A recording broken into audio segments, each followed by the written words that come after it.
Hi everyone, I'm Dale Smith, aka Journo Dale, and we're here to talk about Canadian politics.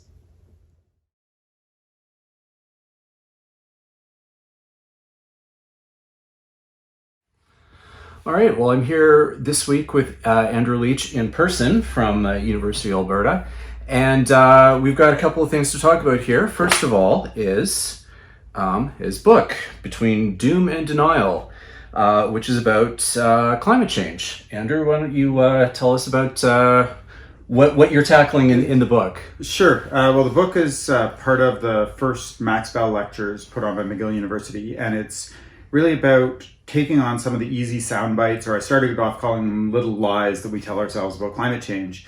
And so things like, well, Canada's a cold country, so climate change won't affect us. Regardless of what happens on climate change, the world's always going to use our oil and gas. We're only 2% of global emissions, all the things that you hear about climate change. Yeah. And there's 6 of those in the book that I take on, and then a couple of others in the conclusions just that I glance to. And it's tied to 3 lectures. One was last night here in Ottawa, and then one in Calgary next week, and one in Montreal in 2 weeks. All right. So what are you hoping to communicate with these, taking on these 6 little lies that we like to tell ourselves? Well, I think the biggest thing is just it's not that simple. Yeah. Like, climate change is a very complex topic that doesn't really have a lot of easy answers. And so if we often, this is sort of a Dan Kahneman story, right? We're faced with a hard question. What do we do as humans? We pivot to an easy one. So when we say, is the world still going to use oil? Well, the answer is yes. And what we're grabbing is a little bit of a security blanket that says the oil and gas industry will be fine as the world acts on climate change. And that might not be the case. Or, the alternative that I talked about last night, when governments say, well, don't worry, we can plan a just transition and no workers will be left behind. They're again doing that. Here's my security blanket. Everything's going to be fine. We don't need to have that conversation. And so it's trying to give people a little bit more context around each of those. So is that really what that soundbite means? And I think I originally started with the term little lies. Yeah. But then I realized, well, they're not little lies, they're half truths. They're part way. And so that's when the book title changed, because Ken White said I couldn't call it the little lies and half truths and easy sound bites that we tell ourselves about climate change. So now we got a different book title. Yeah. Just transition is one of those ones that's become a real flashpoint. And this is one of the topics you were discussing last night at your lecture. So just give us a very brief overview of what some of the difficulties are that we like to ignore when we're wrapping ourselves in that security blanket. Well, I think the big thing with transitions in any sector, and we've had a lot of them, right? Agriculture, lumber mills, manufacturing, etc. The storyline has often been, okay, these are workers who are in an industry that's in decline, already experiencing significant government support, and probably not a massive part of our either macro economy, our fiscal policy, our national labor market. And the oil and gas industry right now is so fundamentally different that oil and gas workers earn 2 to 3 times the average wage. They're not a huge part of the labor force, but hundreds of thousands of workers in the sector, depending on how you define it. And then the big one that I talked about was the impact on government revenues. So think of the size of the Alberta government and the federal government direct revenues, plus all the spillovers, and the impacts on our macroeconomy, our trade, our foreign direct investment. All of that is probably different from what we've seen with some of those other industries. So I went through talking about the cod fishery and the coal phase out. In the book, I talked about German coal. I get a little bit mad about Denmark's oil and gas sector. You probably would have enjoyed the Denmark part. It's close to Norway, so it's fine. So that's getting people to think about, well, yes, the government did work on planning a transition for Ontario's coal workers. That was 2,000 workers working for one company with high union penetration, not 200, 300,000 workers working for a very diverse set of companies that are mostly market-oriented, not state-owned, and with very limited union penetration. They're very different problems. Yeah. And how does the way the federal government is approaching this, how do we think about that in terms of this broader context? Well, I think the issue I took was not necessarily about how they're approaching transition plans, but the promises they're making. And so remember that binder, the RNNR binder that had gone to Minister Wilkinson that created all the scandal with Alberta. Yes. And so, in that one, there was a discussion that said, well, look, agriculture, energy, manufacturing, all of these industries are going to see big effects from the energy transition. And that was what created the scandal. But to me, the scandal was kind of the next line after that, where they said, but it's our core belief that we have to be able to do this with no individual and no region left behind. And, if the government's telling itself that they can do that, right, that they can leave nobody behind, then they're not having an honest conversation with themselves, which means they're not having an honest conversation with Canadians. So that was kind of the point. I was trying to jump from some of these examples to say, well, okay, what can the government do? I think of it like some of those broader sectoral transitions. Ontario manufacturing is probably a better example, where you didn't have the government saying, okay, well, we could take this worker and put them here and do this and pick this one up and figure out which factory closure is because of because of the appreciation of the Canadian dollar, because of Chinese cheap manufacturing, or just because of poor management, right? You wouldn't be able to pick them, or, obsolescence of their technology or whatever. You wouldn't be able to pick them out and say, that person is a transition person. I'm going to give them support. That person over there, sorry, you're on your own. Yeah. Yeah, I'm just trying to think of how you would leave, not leave Fort McMurray behind in this kind of a situation. Well, and that's what we talked about last night in Fort McMurray, but it's not just the oil workers, right? You can say, okay, if you have a worker who is currently, we talked a lot about Miramichi, New Brunswick last night, but if you've got a worker who's commuting from Miramichi to Fort McMurray, well, probably that person can, to some degree, commute to a work camp almost anywhere. But McMurray's not just work camps, right? It's a city of, 100,000 people, basically, that are, a lot of them work in the oil sands, but then there's all the industry built around it. There's a hospital, there's schools, there's Mitchell's Sandwich Shop, which is one of my favorite places in Fort McMurray. And, that's who you can't protect. Yeah.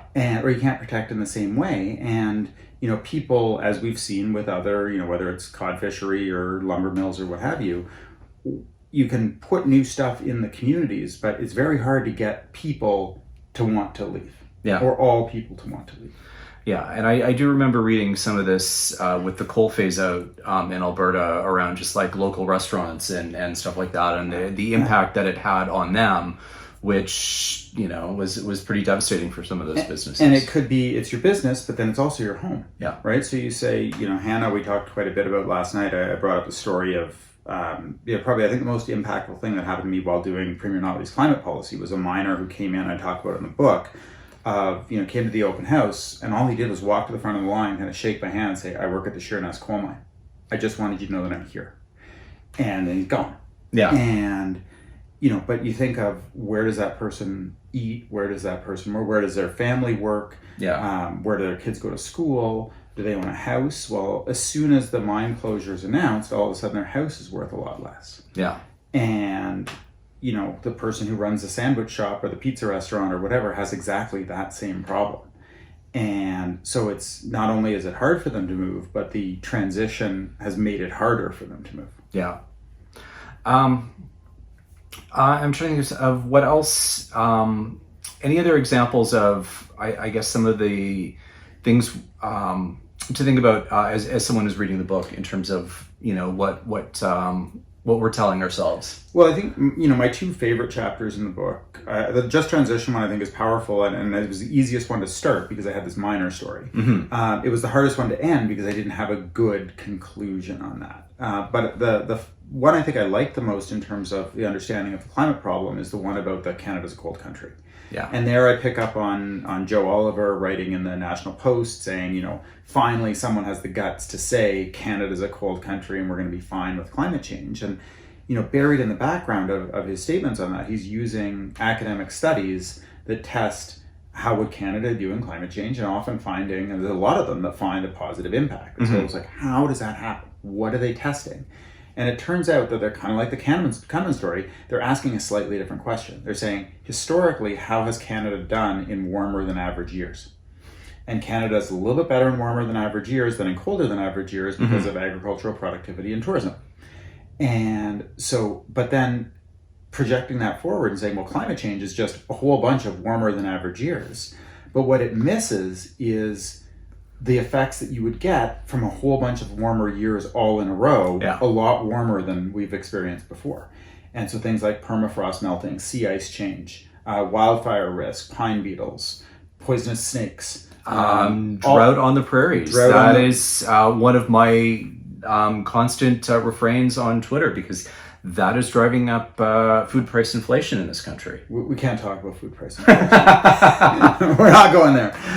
I've been told I can't talk about food price inflation. But yes, I mean, this is one of those persistent effects that drought is not the positive effect of a warmer climate. And I think that, if you said, give me, after a rainy year, I get a hot, dry year, okay, I'm probably okay with that. Give me 2 hot, dry years in a row. Ooh, give me 3, 4, 5. Now we're in Dust Bowl territory. Yeah. And I think that's and really... Saskatchewan is heading there right now. That's the kind of point I try to make in that chapter, which I think is probably of the chapters, it's the one that has for me was now I get this. Even I can now express it and fit it in as well with some of the other chapters. The oil one's fun too. Mm-hmm. But that one's going to be, I'm speaking on that one next week in Calgary. So I came to Ottawa and gave my pro oil industry talk, and I'm going to Calgary and giving my things might not be as rosy as you think talk. So we'll see how that works. We'll see how that works, and if they don't drive you out of town with torches and pitchforks. Exactly. All right. Well, while I've got you here, I figured we would have a quick chat about last week's Supreme Court of Canada decision on the Impact Assessment Act, because a whole lot of people don't seem to have actually read the decision and have been, cherry picking 1 or 2 lines out of it and saying the whole thing is grossly unconstitutional. They just need to repeal the whole thing and start over.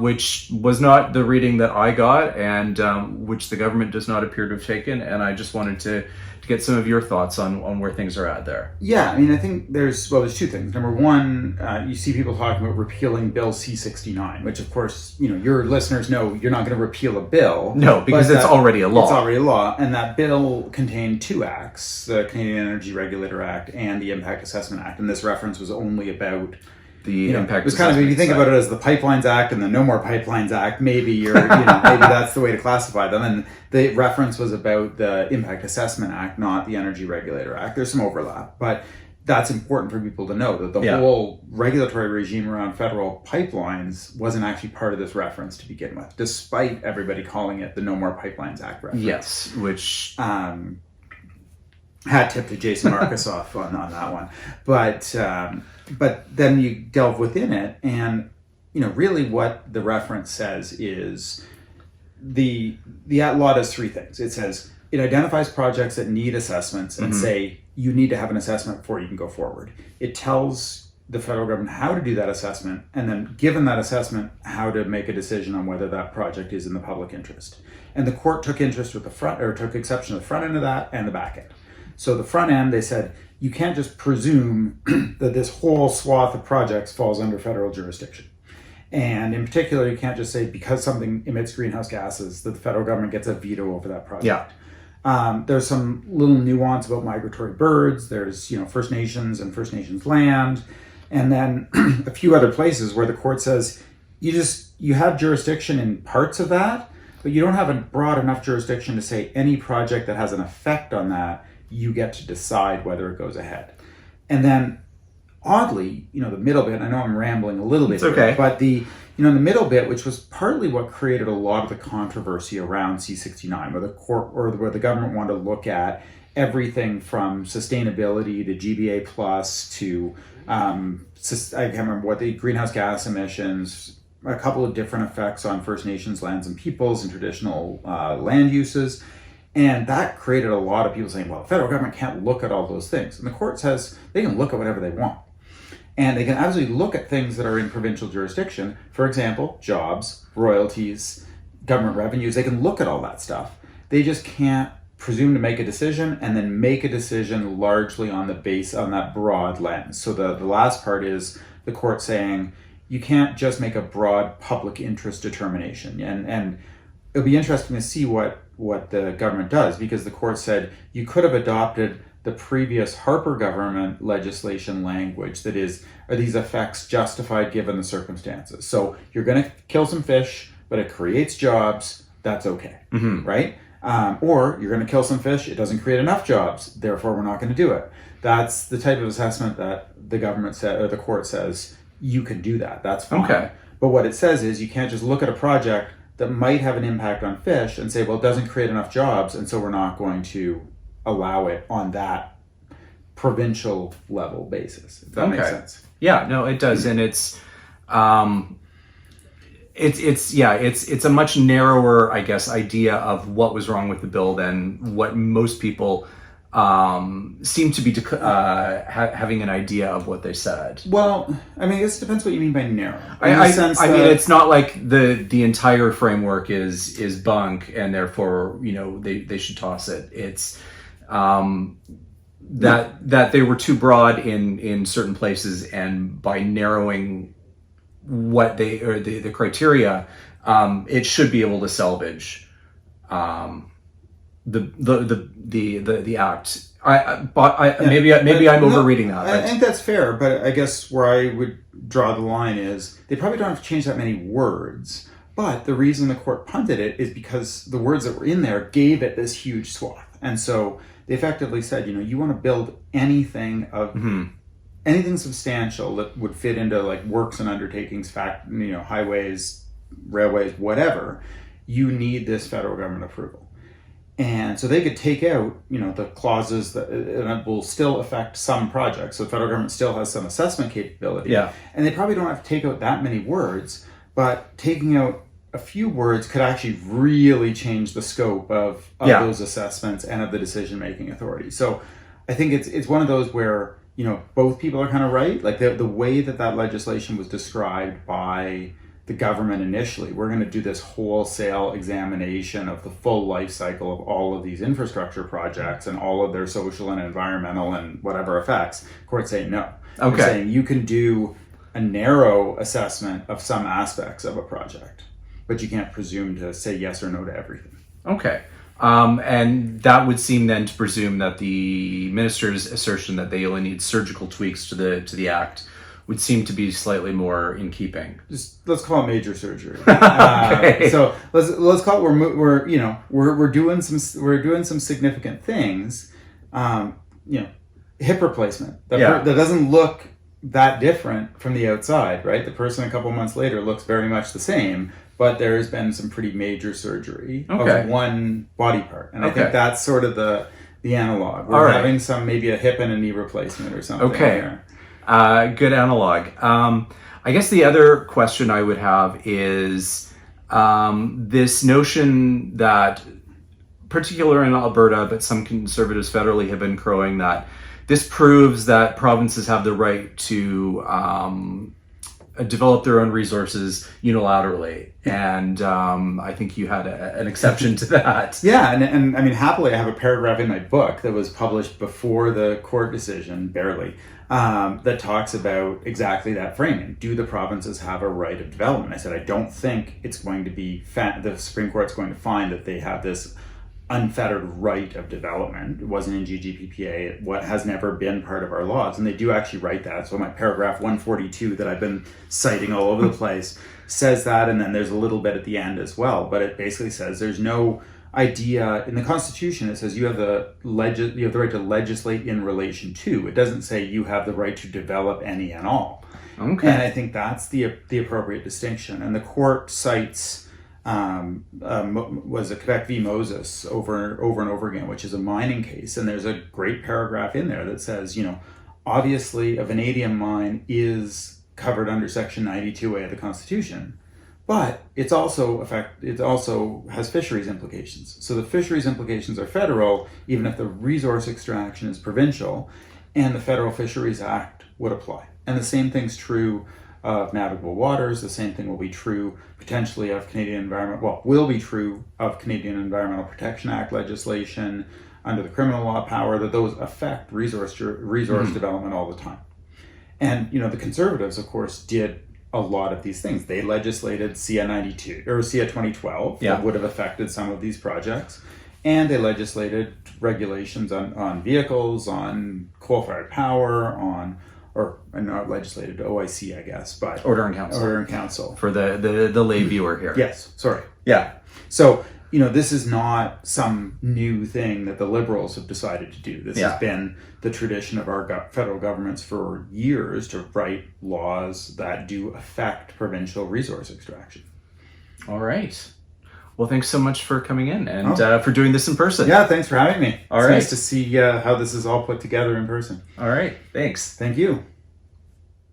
And that's everything for this week. Thank you so much to Andrew for being here in person, and join us again next week for some more Canadian politics.